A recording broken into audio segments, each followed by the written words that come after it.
Daniel from Canada who wants to talk to us a bit more. Daniel, you are live on Truth Wanted. What's up?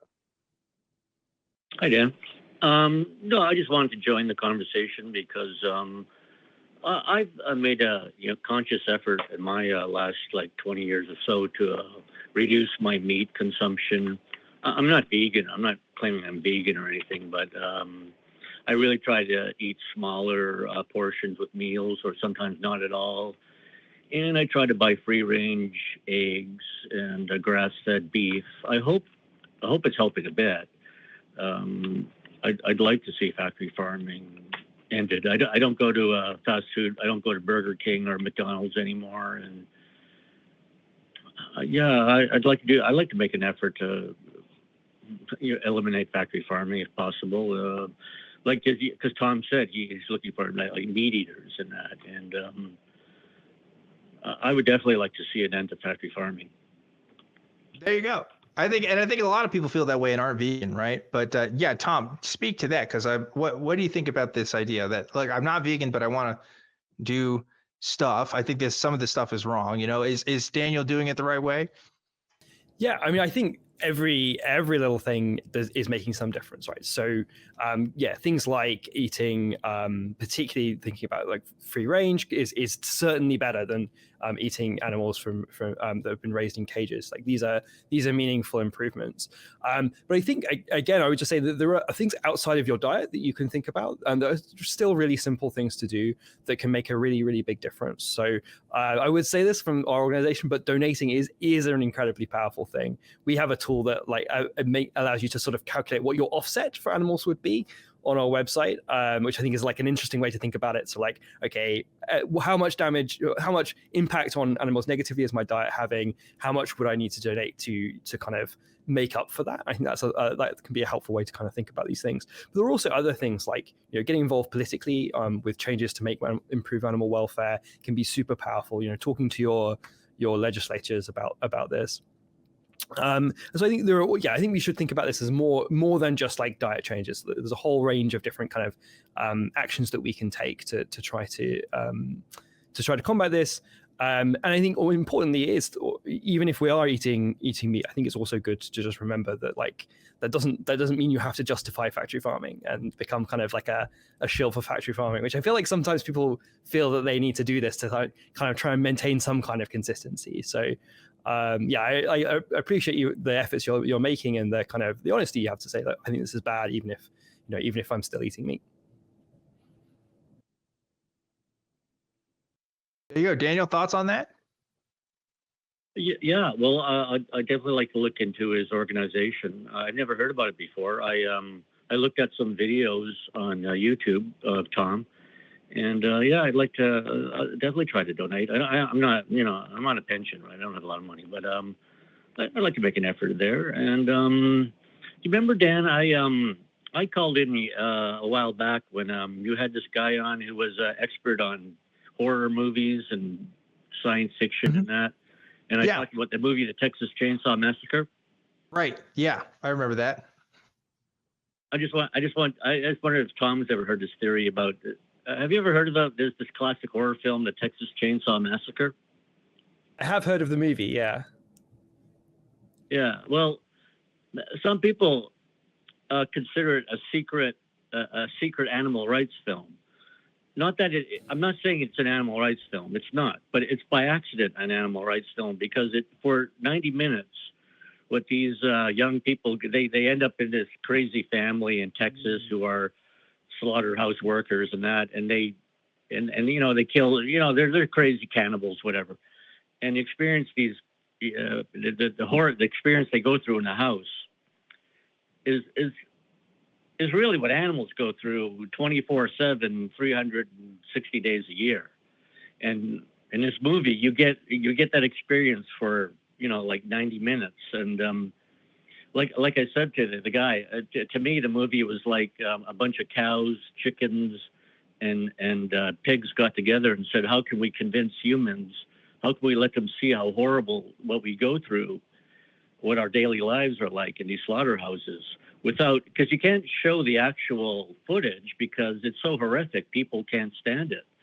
But you can if you can tolerate this horror movie, you'll get a taste of what they go through.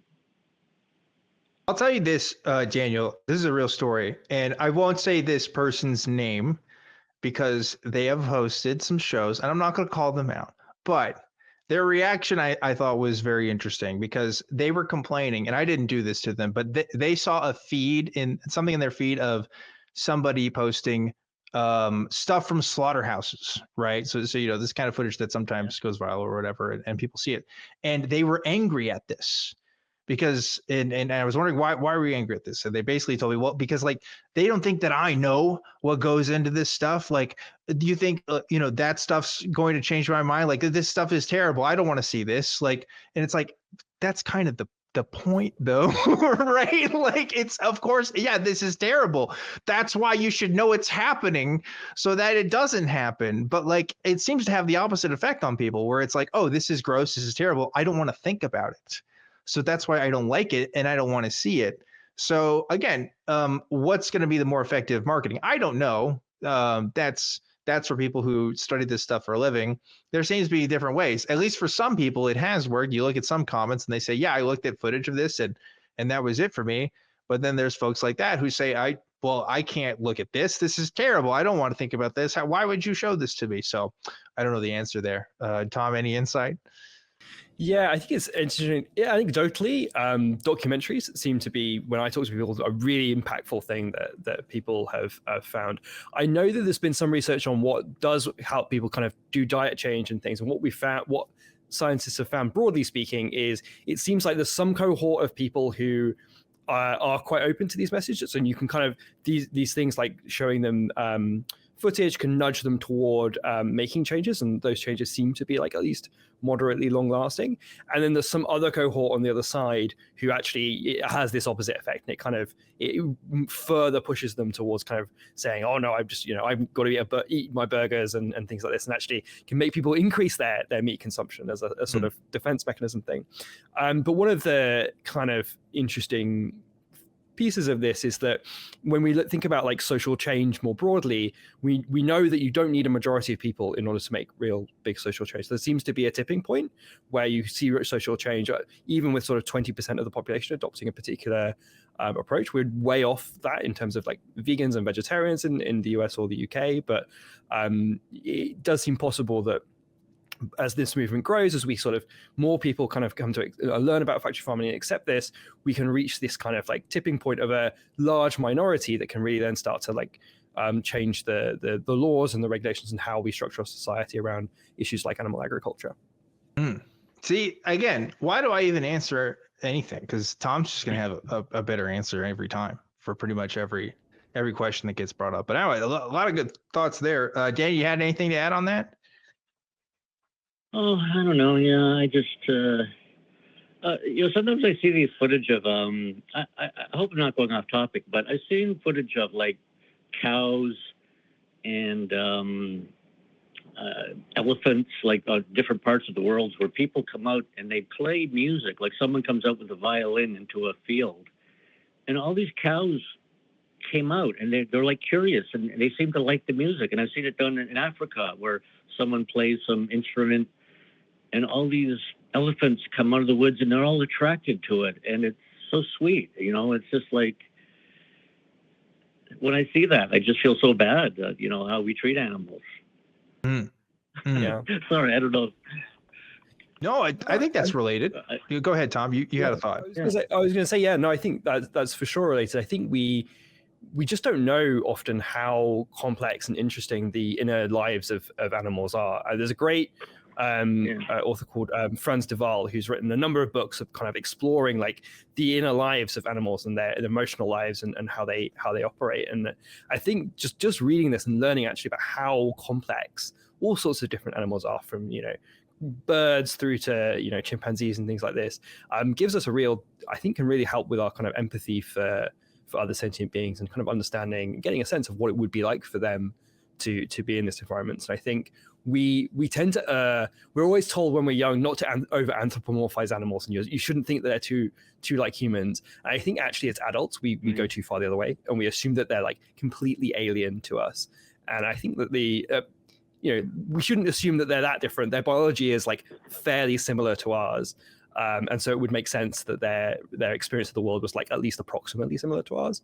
And so I think these kinds of things are a really good way to kind of increase our own empathy and think about these things more deeply. I mean, like if you can teach a cow to do tricks just like a dog can, or teach a pig how to operate a computer, which is a real thing that has happened, are they going to be as reasonable as we are? No, they're animals at the end of the day, but it does have to make you wonder. I think the quote that sums it up best for me is Jeremy Bentham, who says, "Ask not if they can talk or if they can reason, but if they can suffer." Right? So it's never going to be about, are they cognizant enough to communicate, or are they doing this? It doesn't matter. It's, can they suffer? Which I think unequivocally, right? A pig, a cow, and a chicken can suffer. Do they suffer equally? I don't know. I do know is they have nervous systems, and I know what that happens in humans.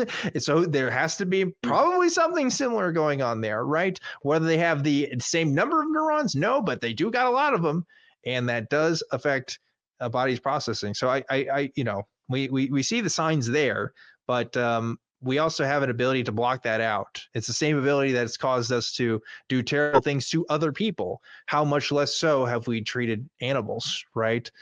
So I'm never going to, if there's a situation where I have to choose a cow to live or a human, of course I'm going to pick a human. Of course, there's no question there. But why not also help a cow if I can? Right? That's how I'm thinking about these days. It's, I can make efforts to do it, and I don't have to give up much. And other people can too. And change only happens when more than one person does these things. I'm not a dictator, the world doesn't revolve around my particular interests. So the best I can do is at least talk about it, and I don't know, do what I can. But I don't know, good conversation so far. I've enjoyed this, Daniel. Any last thoughts before we let you go? Have you ever done the slow blink with your cat? Yes, absolutely. That's a cool thing, eh? Yeah, definitely. Yeah, you got to try that sometime. Whenever you slow blink, they usually do the same thing towards you. In case you guys don't know, that's the thing. Yeah. So if you have a cat, go try that. It's like a communication. If they like you, I should say. Yeah. Yeah. That's awesome. Well, Daniel, thanks so much for calling. I appreciate the conversation there. I think we'll go ahead and wrap things up.